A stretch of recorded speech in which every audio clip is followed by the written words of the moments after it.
What's up, folks? Welcome back to TacticalTortoise. My name is Trevi, and this is another installment of the best armies in Warhammer 40k, the weekly video series where we're going to go through undefeated armies from the past weekend of large 40k events and talk about what made those lists tick. This episode is for the weekend of June 15th and 16th, 2024, and this was a huge weekend for 40k events. We had no less than 2 super major level events occur, including the Atlantic City Open and Bristol Super Major, 2 enormous events with over 200 players apiece. We also had a smattering of small events, which I think brings the season to a pretty interesting close. This is going to be one of the last hurrahs for the Leviathan format, so this will be the last look at what the metagame looks like at the end of this GT season. Before we jump into it, as always, I want to thank everyone who supports the channel and makes these videos possible. Everyone over on Patreon at patreon.com/TacticalTortoise, YouTube channel members and Twitch subscribers. And let's dive into what did well with a metagame breakdown. Now, Necrons were the undisputed masters of the weekend. They've risen back from underneath the sands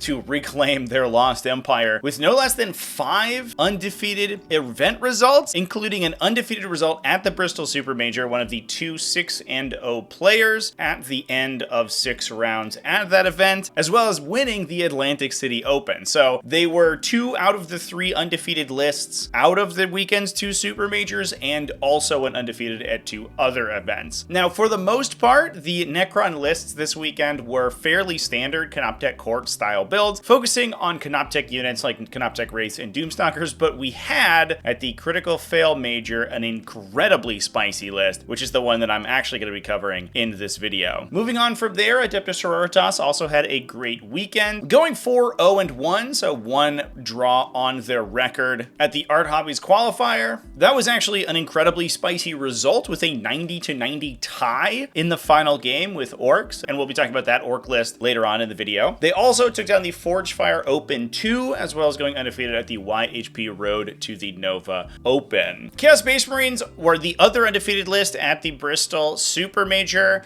and absolutely dominated the Huhihashle Rumble, with the final result being a tie between 2 Chaos Space Marine lists, both at 4-0-1. That event did use differential scoring, so it was a little bit easier to get a draw in that format, but still a very notable result for Chaos Space Marines. Now, returning to the fields of Loyalist Space Marines, Black Templars were holding the chapter banner for the standard Imperial Space Marines, going undefeated at A1 Esports, as well as the Epic Summer Splash. Astra Militarum also had 2 undefeated results, both at the Highlander Open as well as the Juggernaut Armageddon. Orcs, as I mentioned before, going undefeated with that 90-90 draw in the finals at the Art Hobbies qualifier tournament. Imperial Knights going undefeated at the Critical Fail Major. Blood Angels with a result from the GT Sevilla, as well as Grey Knights also going undefeated alongside Adepta Sororitas at the Road to the Nova Open. So diving into the lists and starting with Necrons, as I mentioned before, many of the Necron lists from this weekend were using that Canoptech Core style, pretty standard build, and if you've been paying attention to this series and the 40k meta in general, you've probably seen builds like that a million times over. However, what we haven't seen is the undefeated list from the Critical Fail Major. This was Edevil, Heimdall's Obeisance Phalanx. Now, if you don't know what that detachment is, that's not too surprising, because this detachment basically has not seen play since the release of the Necron Codex. It is the Lich Guard and character-focused detachment that has the opportunity to essentially Oaths of Moment in your command phase for +1 to wound for your Overlord, Lich Guard, and Triarch units. You can choose an enemy unit and gain that bonus against them, and interestingly affects all of your weapons in those keyworded units that target that enemy. However, it is a little bit difficult to get those keywords on units with powerful ranged attacks. The list that Edevil was playing was rocking Imhotep the Stormlord for his command point generation, as well as 2 Overlords, one of them bringing the Warrior Noble ability, giving his unit -1 to be hit in melee, alongside the Silent King, the great man himself, who, while it does seem like he would be a great place to benefit from that +1 to wound with his bevy of ranged attacks, unfortunately has not the Overlord, Triarch, or Lich Guard keyword, despite being the lord of all of the Necrons, so he actually doesn't benefit from them. What does benefit from this detachment ability, however, are the 30 Lich Guard and 10 Triarch Praetorians that are also making an appearance in the list. We do have 2 units of Lich Guard with Hyperphase Swords and Dispersion Shields to give them their invulnerable save, as well as 1 unit with a War Scythe, giving them a powerful, devastating wound attack in melee. These guys were being transported to the battle in a Knight Scythe, the Knight Scythe having the ability to embark any 1 infantry unit, and then having a drop pod style of effect, allowing it to arrive in your reinforcement step in your first turn. You can actually use the Knight Scythe to cycle your models in and out of relevant positions on the table using its translocation beams. You could potentially bring it in on that first turn, immediately disembark the unit embarked in it, thanks to the new disembarkation rules in the January rules update, allowing models that come out of transports coming out of reserve to immediately disembark. Then at the end of the fight phase, using its translocation brings, bring another unit in and rocket the Knight Scythe away. This effect also occurs at the end of every fight phase, so as long as the Knight Scythe isn't getting blown up on your opponent's turn, you can actually use it to springboard units fairly far forward by sucking them into the Knight Scythe at the end of your opponent's turn and then immediately disembarking them on your turn to allow them to move and charge, and potentially getting up to 15-ish inches of movement out of that unit simply by pulling them from 6 inches away and disembarking them from the front of the Knight Scythe on the opposite side 3 inches away from its base. Kind of a cool trick, but I think largely going to be important for bringing those aggressive melee units closer to the enemy more easily. You can also keep either the Knight Scythe or the 2 Doomsday Arcs, also providing fighter support in the army, alive using nano-assembly protocols, allowing the Knight Scythe to protect the embarked Lich Guard a little bit more reasonably than it would otherwise. Now, the last thing to keep in mind is the inclusion of these Triarch Praetorians as well. These guys are running Rods of the Covenant, a 2 damage AP2 ranged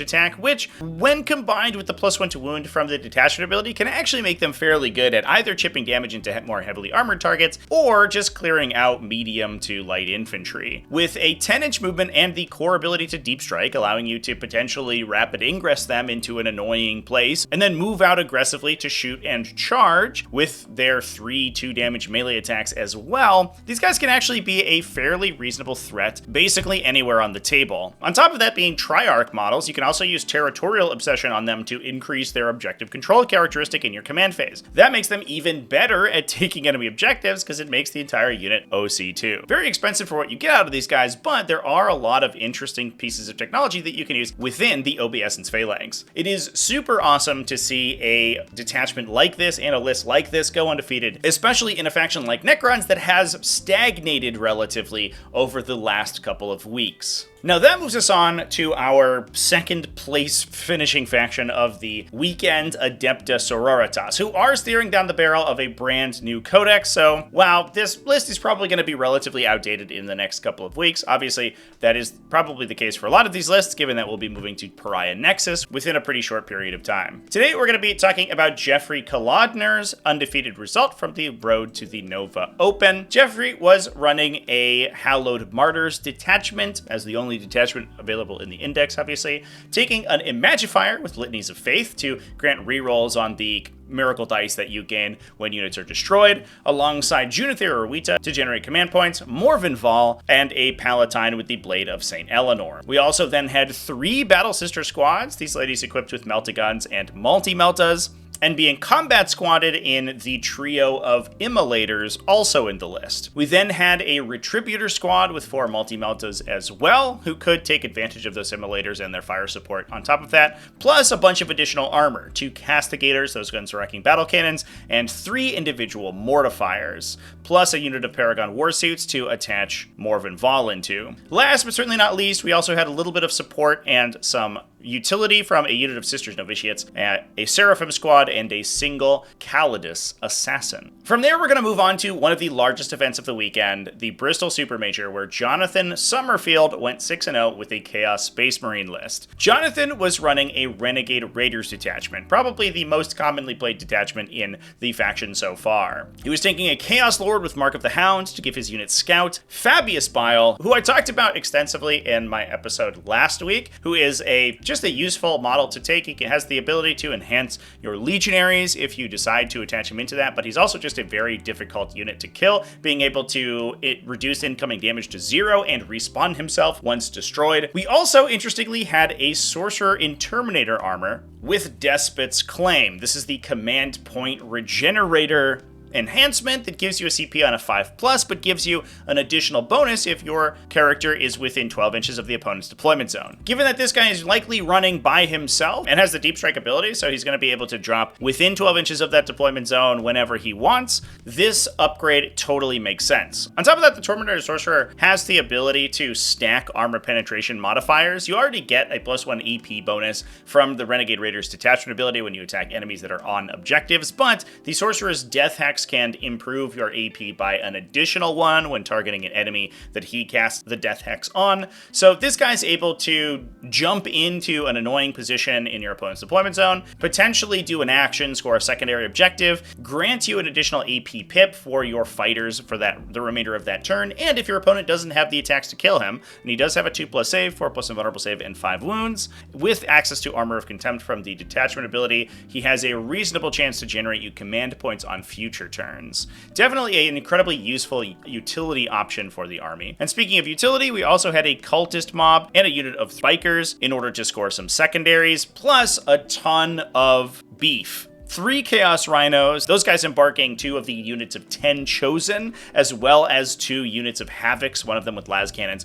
one of them with Reaper chain cannons. Those guys then getting the opportunity to Ruinous Raid when they disembark a transport to get potential hit and wound rerolls, and with the Chosen ability to advance and charge, you can use that stratagem both in the shooting phase for the Havocs and the fight phase for the Chosen themselves to generate a ridiculous amount of damage from this army, again, fueled by that Despot's Claim if your Terminator Sorcerer is on the table. We then had 3 Predator Destructors with las cannons and Predator autocannons. These guys gaining an AP bonus naturally when attacking infantry, which can then again stack up to potentially +3 AP between the detachment ability and the Death Hex cast from the Sorcerer, making them incredibly dangerous. We then also had a Warp Talon squad to make use of the incredible synergy that the detachment has with Warp Talons, which I talk about in an entire video. Moving on to the Loyalist version, let's talk about some Black Templars and move over to Kevin Zollinger's result from the A1 Esports Major. Kevin was playing an Ironstorm Spearhead and mostly using the Black Templars chapter for access to their efficient units, both Crusader squads and their additional varieties of Primaris vehicles. In this case, he was running 2 Tech Marines as his characters, one with Adepta the Omnissiah to 0 out damage, and one with Master of Machine War to make his army a little bit more flexible in the movement phase. We then had 2 Crusader squads, those guys equipping Multiguns and Multi-Meltas, just the standard Firstborn Crusaders, which you can take in units of 5 with an attached special and heavy weapon to bring a pretty solid baseline of short-range damage. Those guys were embarking into a Rhino to use its firing deck to fire off the top, the Rhino then gaining all of the benefits from the Ironstorm Spearhead and allowing you to get some high-efficiency Multi-Melta shooting out of what is otherwise a fairly efficient package. We then had an Assault Intercessor squad for utility alongside 2 Scout squads and an absolute metric boatload of armor. This included 3 Gladiator Reapers, these are the Black Templars variants, running a pintle-mounted Multi-Melta, plus a Black Templars Gladiator Valiant, getting a 3rd Multi-Melta from that pintle mount to complement its twin las talon, 3 Predator Destructors alongside a Gladiator Lancer. This one was just the factory stock Lancer that took an Iron Hail Heavy Stubber on the turret, alongside a single Vindicator, which I also talk about in a recent video. Now, staying with the Loyalist Space Marine trend, we can move on over to Blood Angels. Borja FM went undefeated at the GT Sevilla individual event with a Blood Angels Gladius Task Force. Now, these Gladius Task Force builds have been becoming more and more popular from Blood Angels, which have traditionally, at least for the past season or so, been taking Sons of Sanguinius to buff their melee attacks. With Gladius Task Force gives you a little bit more ranged punch, so against enemies who are prepared for the very aggressive melee style that Sons of Sanguinius brings, Gladius Task Force gives you a little bit more options. In addition, they also give you additional bonuses to AP, thanks to Honor the Chapter getting that +1 AP bonus when you are fighting under the effects of Assault Doctrine, which definitely helps against, I think, what is looking to be a relatively heavily power armored meta. We see a lot of Space Marines and Chaos Space Marines right now, and that extra AP bonus is definitely helpful in those matchups. This army was running an Apothecary Biologos with Fire Discipline, plus a Phobos Librarian to attach into an Infiltrator squad and make them uninteractable by enemy Deep Strikers. We then had 3 Ball Predators running those Flame Storm Cannons, the big 18-inch range torrent weapons, plus, interestingly, a 3-model Centurion Devastator squad. These guys providing a little bit of additional long-range punch with their twin las cannons and Centurion missile launchers. We then had 3 Death Company Dreadnoughts. These guys with the ability to fight upon targeting, so they get just an enormous number of attacks over the course of a game, and while they are relatively slow and not good at holding objectives if you don't have nearby chaplains, they are incredibly efficient for their points value, especially given that they're not the easiest thing to kill with a baked-in Feel No Pain and a 2+ save. We then had a 6-model Eradicator squad, 2 Inceptor squads to add utility. The Eradicators would attach in with the Apothecary Biolocus and make use of his Fire Discipline combo. The big benefit there is that they get hit and wound rerolls against enemy vehicles, meaning that you don't necessarily have to use Oaths of Moment to apply that buff to the unit, which you would if they were aggressors or another style of Fire Discipline recipient. We then have a Librarian Dreadnought who can help deliver that Eradicator squad to the fight and also maneuver around the Centurion Devastators or the utility units as well, using his Wings of Sanguinius to reposition those models at the end of your movement phase. Overall, this is a ridiculously unique variety of Blood Angels, basically using those very aggressive heavy infantry units like the Devastators and the Eradicators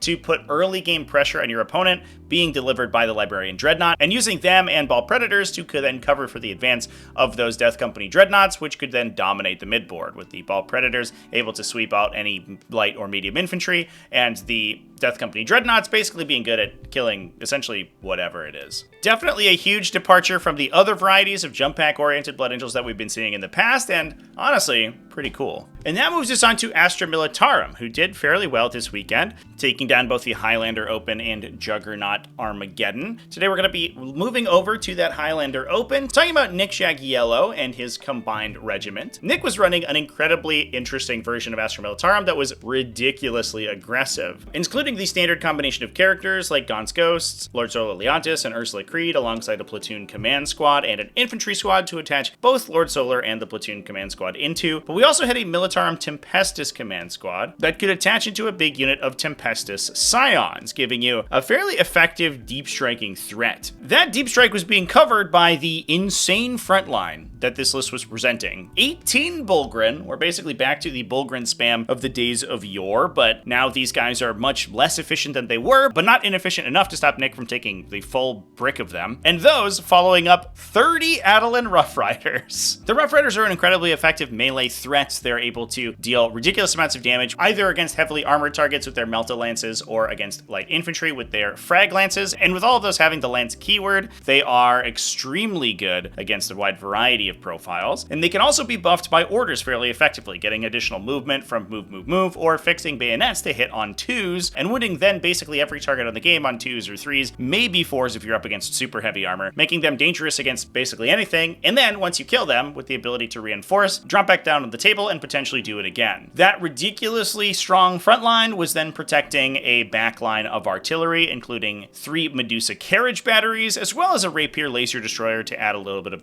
direct fire shooting, all of that being buffed by 2 Scout Sentinels. This is the kind of innovation that I absolutely love to see in Astra Militarum. It's an army that tends to stagnate fairly quickly, and while we do see some standard inclusions like the Lord Solar Leontis command squad, taking a much more melee-oriented version of Astra Militarum is incredibly unique and clearly very effective. Now that'll move us on to the great antagonist of the Astra Militarum, Orcs. These guys tied with Adepta Sororitas, as I mentioned before, at the Art Hobbies Qualifier Tournament, and this list was a Bully Boys detachment piloted by Roberto Ernesto Trevino Garza. Roberto was playing a single beast boss alongside boss Snickrot and 3 war bosses, followed up by 3 mega armored war bosses, only one of them with an enhancement, the Teleporta, to give his unit deep strike. We had a Beast Snega Boys unit for the beast boss to join into, 3 mega knobs units for the mega armored war bosses to jump into, and 3 units of 5 knobs for the war bosses to jump into. Most of that could get carried to the table by the combination of 3 trucks and a battle wagon, and it was followed up by some utility in a single unit of Storm Boys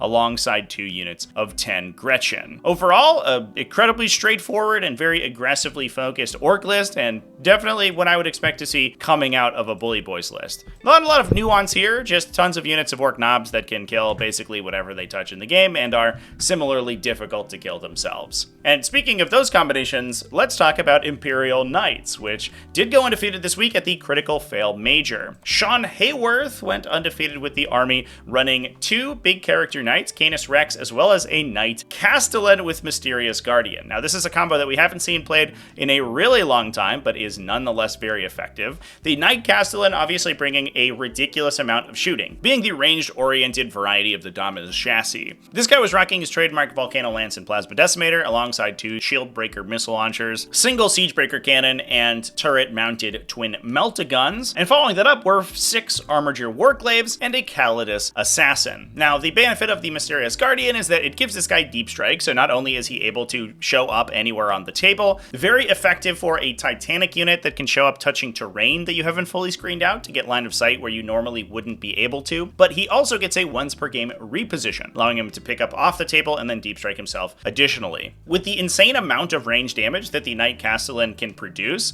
that makes this guy basically impossible to dodge. Obviously, Imperial Knights can be, while they have fast movement characteristics, relatively slow and easy to play around, and having an enormous range platform with ranges basically across the entire table, with the ability to show up essentially anywhere you want and get line of sight to the most dangerous enemy units, that can make this army incredibly difficult to deal with, and the big heavy anti-tank platforms like Gladiator Lancer that you would normally be trying to keep safe from the Imperial Knights shooting in the early game until they can focus fire down one of the big knights that you need to. The Castellan can teleport around, alpha strike those things, and remove them before they become a danger to the knight itself. Now, we just talked about knights, so let's continue to talk about knights and move back to the road to the Nova Open, where Edward Appel went undefeated with Grey Knights. The list that Edward was playing is a little bit of a blast from the past, not too far in the past, but at least a couple months ago, where Grey Knights were focusing almost entirely on their heavy vehicles. He was running 2 Brotherhood Tech Marines alongside 2 Nemesis Grand Masters in Dread Knights, one of them with the Sigil of Exigence to reposition in response to shooting, and one with Inescapable Wrath for a charge bonus. Those guys were then following up 3 Land Raider Redeemers and 3 standard Nemesis Dread Knights alongside a cheap and cheerful unit of Inquisitorial Henchmen to act as a backline objective scorer. Honestly, fairly straightforward list. You can dominate the center of the table with the Land Raider Redeemers. They're incredibly hard to kill. You can use True Silver Armor on them to make them even harder to kill, and repair them with the Tech Marines while absolutely taking over the middle with incredible Overwatch and anti-medium infantry shooting from those Flamestorm cannons. And then you have a ridiculously mobile platform of longer range shooting from the Dread Knights in the back. The 3 Nemesis Dread Knights, their fast movement, and the ability to teleport around, thanks to the Grey Knights army ability, alongside those 2 Nemesis Grandmasters as well. Not too much else to say about this army. It's a little bit of a stat check, and clearly worked out in this instance going undefeated. And with that, those are all the best armies in Warhammer 40k for this week. Let me know down in the comment section which one is your favorite. Thanks for watching all the way to the end of the video. Remember to keep it classy, folks, and have happy wargaming.